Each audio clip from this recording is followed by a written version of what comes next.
It's Thursday, the 17th of April. Welcome to the President's Daily Brief. I'm Mike Baker, your eyes and ears on the world stage. Let's get briefed. We'll start things off with another update on the heated trade conflict between the U.S. and China.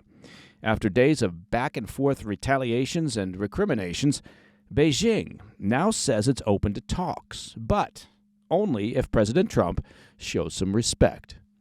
Later in the show, Hamas has rejected Israel's latest ceasefire offer.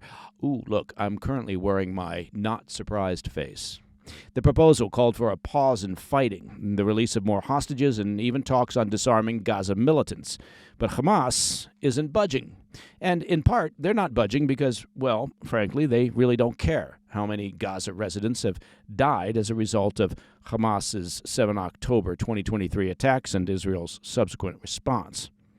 Plus, the latest on negotiations between the U.S. and Iran. Iran's foreign minister says uranium enrichment is non-negotiable, just days before talks resume in Rome. Washington, meanwhile, insists that the program can't continue as is. And in today's back of the brief, a shakeup at the Pentagon. 3 senior Defense Department officials, including a top advisor to Defense Secretary Pete Hegseth, have been placed on leave as part of a leak investigation. But first, today's PDB Spotlight.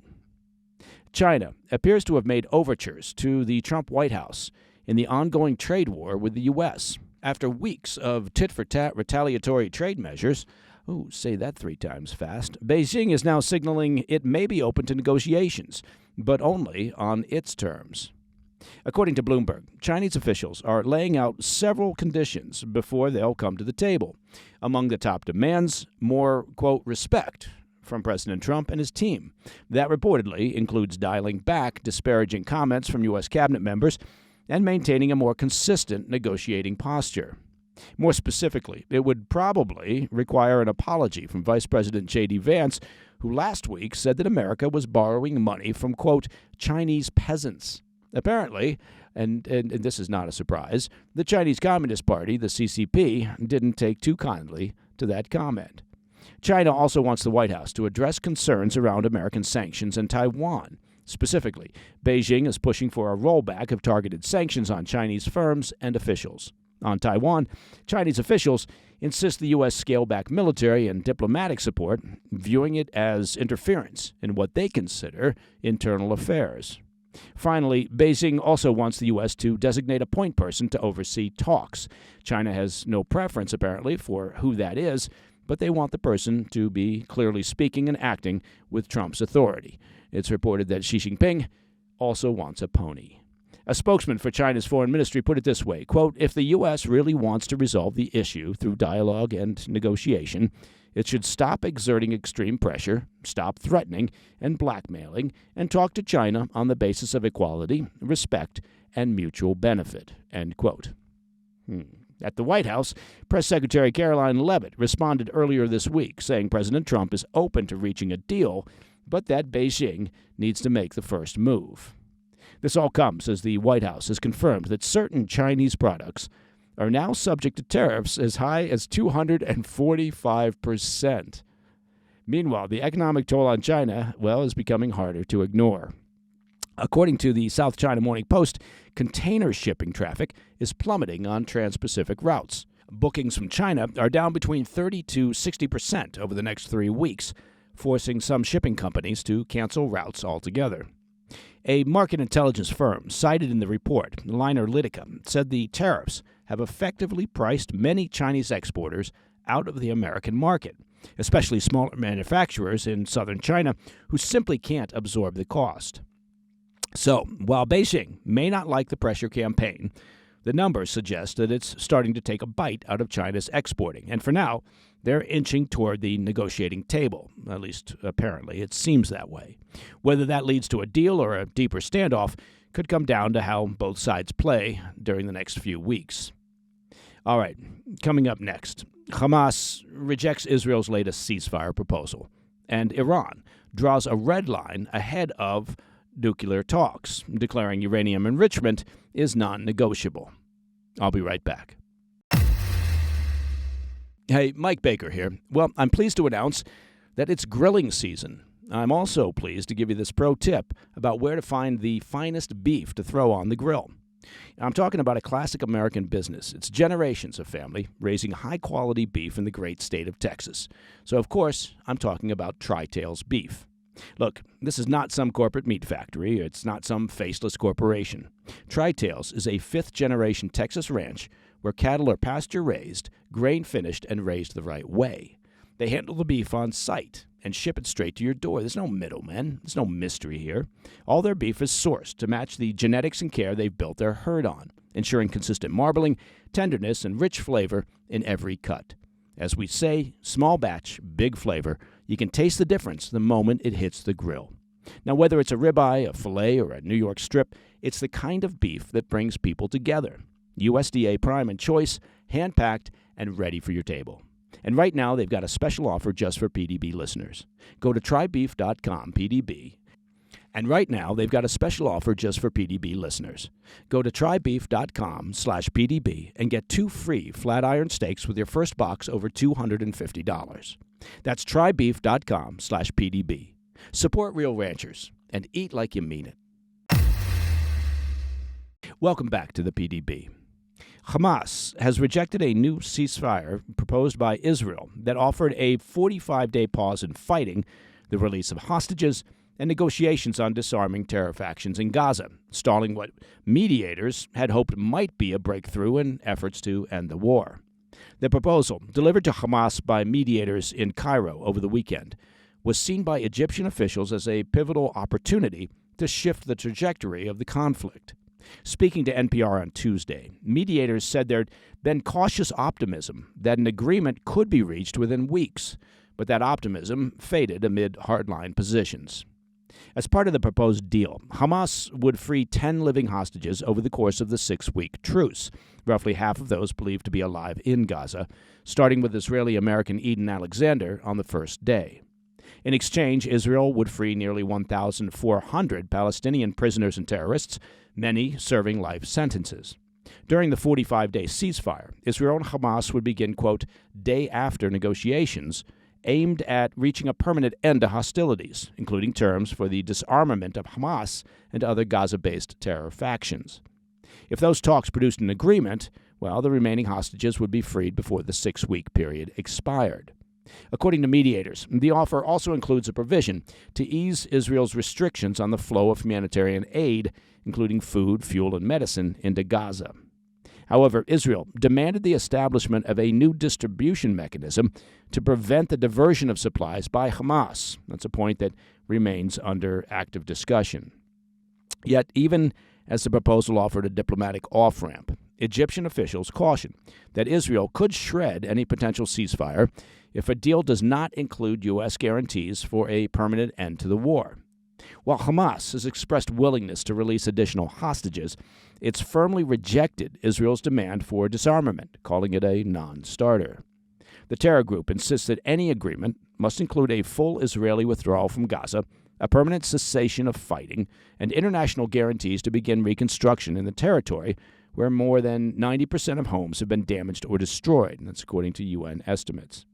It's important to note that on Tuesday, Hamas claimed it had lost contact with the guards responsible for holding Eden Alexander, blaming Israeli airstrikes for severing communications.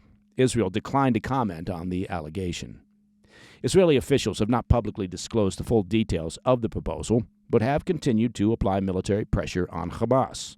On Tuesday, Prime Minister Netanyahu made a surprise visit to Israeli troops stationed in northern Gaza and reiterated the government's stance, stating, quote, "We insist that our hostages be released, and we insist on achieving all of our objectives for the war," end quote.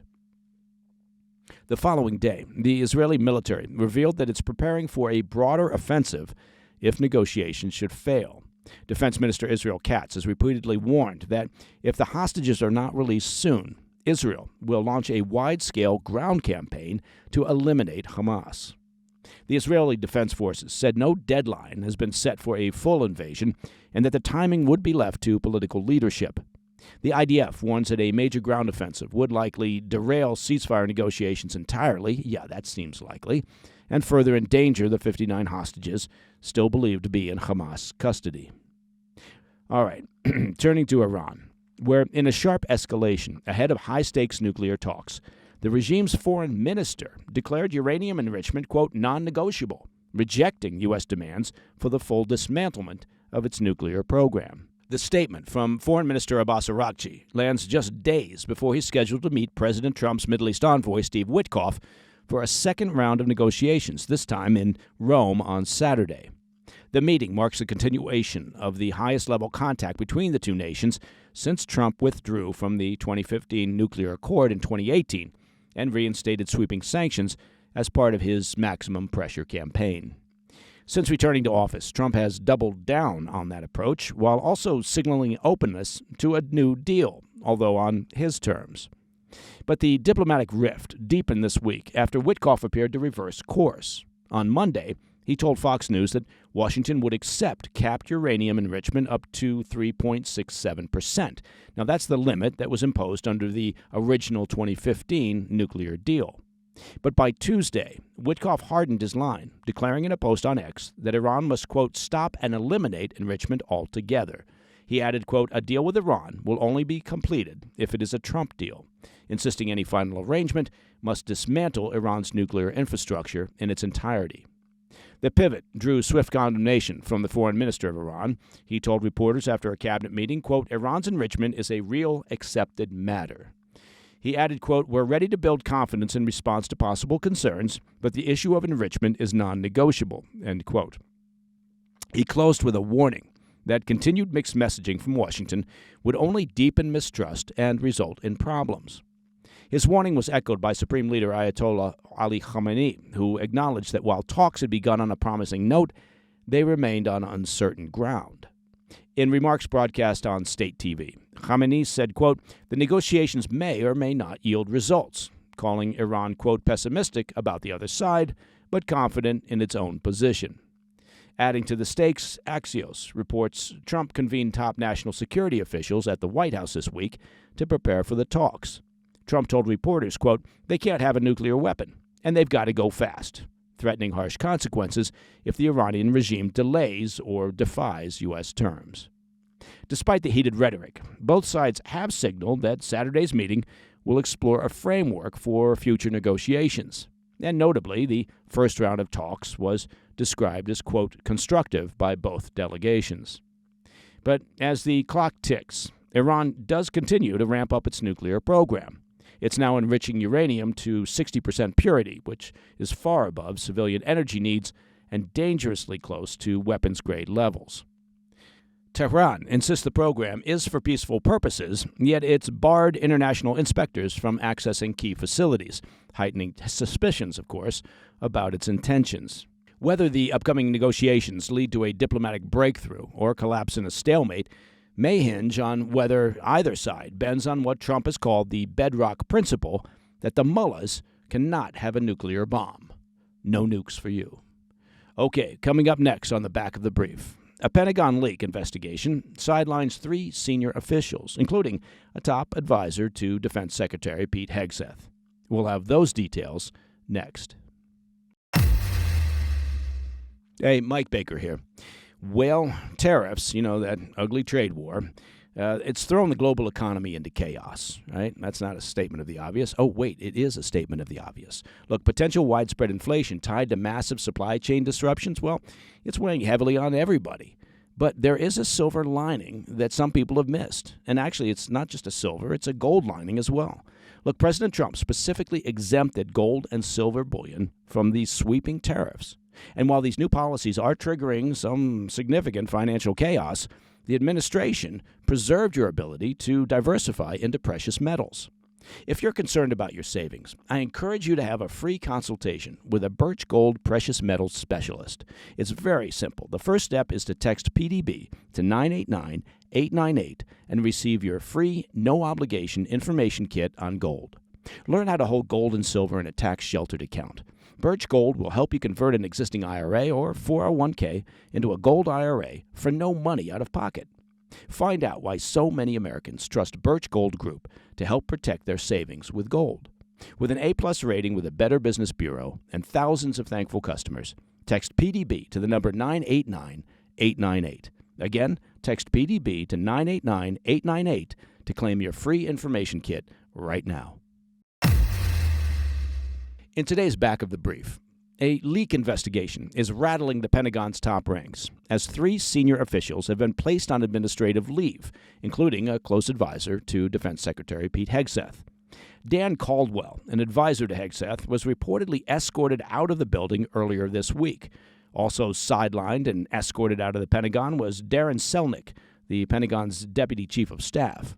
Both Caldwell and Selnick previously worked for a nonprofit veterans group that was run by Hegseth. In addition, Colin Carroll, the chief of staff to Deputy Secretary of Defense Steve Feinberg, was placed on leave on Wednesday. The 3 are now under scrutiny as part of an internal probe into unauthorized disclosures. Sources say more personnel changes may be on the horizon. The fallout stems from a memo issued last month by Joe Casper, Hegseth's chief of staff. That memo called for an aggressive investigation into leaks and even authorized the use of lie detector tests if needed. Officials say the investigation is ongoing and could expand further depending on what's uncovered. According to a source familiar with the matter, Caldwell is accused of leaking classified documents to members of the press. While no formal charges have been filed yet, his removal, combined with Selnick's suspension, signals a serious clampdown on internal leaks that appear to have caught Pentagon leadership off guard. Caldwell's background offers some insight into why he was trusted with a sensitive role. He's a veteran of the Iraq War and previously worked at Defense Priorities. That's a think tank focused on non-interventionist foreign policy. We have a foreign policy, but we don't like to intervene. Caldwell's name recently surfaced in an Atlantic article detailing internal Defense Department discussions about U.S. airstrikes on Houthi targets. The report said Caldwell was tapped by Hegseth to represent the department in text message chains that included strike planning and policy debates. The timing of the memo that launched this probe is also drawing attention. It was issued the same day that the Pentagon and White House strongly denied rumors that Elon Musk, remember him, had received a classified briefing on U.S. war plans with China. For now, the Pentagon is staying tight-lipped about the internal investigation. And that, my friends, is the President's Daily Brief for Thursday, the 17th of April. Now, if you have any questions or comments, please reach out to me at pdb@thefirsttv.com. And to listen to the show ad-free, I suspect you know what to do. Just become a premium member of the President's Daily Brief by visiting pdbpremium.com. I'm Mike Baker, and I'll be back later today with the PDB Afternoon Bulletin. Until then, stay informed, stay safe, stay cool. Hey, thanks for tuning in. If you enjoyed this video, don't forget to hit that like button and leave a comment, a really positive, nice, and kind comment. That would be appreciated. And if you're not already subscribed to our channel, make sure to subscribe and turn on notifications so you don't miss any of our daily updates.